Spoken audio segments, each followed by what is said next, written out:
Hello guys, lakad-lakad tayo guys. Kasi sobrang init ng lakad namin. Init. Punta kami sa barangay hall. Habol kami ng aso. Tingnan nyo ang init.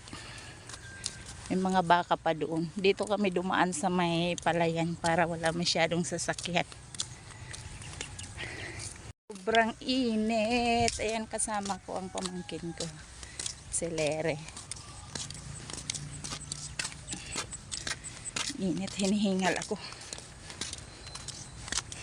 Ang init-init. Kamusta guys? Kamusta kayong lahat? Grabe nga ang init, oh.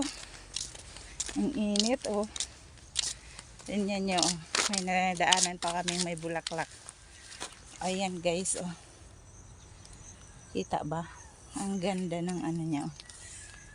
Ayan guys, oh. Nadaanan namin, oh. Ang ganda ng bulaklak niya. Ayan. Ewan ko anong pangalan yan.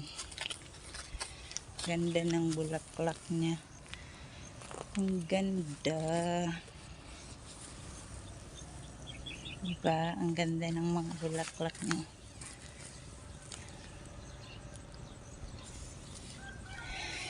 Ayan siya. Ito ang ating paglalakad. Mainit. Alas 10 ng umaga rito. Ang init-init. Wala kasi akong driver eh. Kaya ayan, kapilitan maglalakad. Alam ko mag-drive kasi natatakot ako. Ayaw ko magmotor.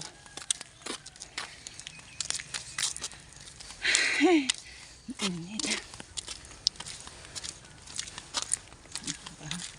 Ayan, may dadaanan pa kami ang bahay.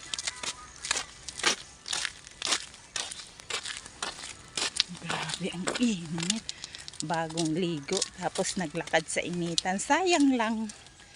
Sayang ang pagligo-ligo.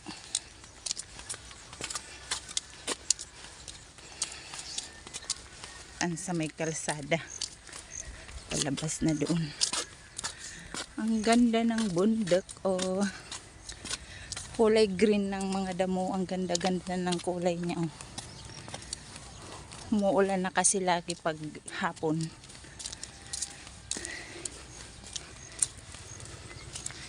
Ayan, dyan tayo lalabas.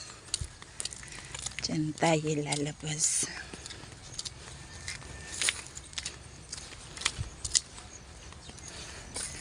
Ang init. Ang init-init. Ayan na guys, oh, palabas na tayo.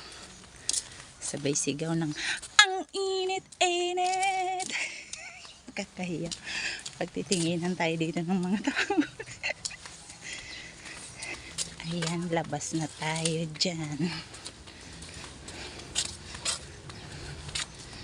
Tapos, pupunta tayo doon. Doon, malayo pa. Ang init, mainit. Ang init.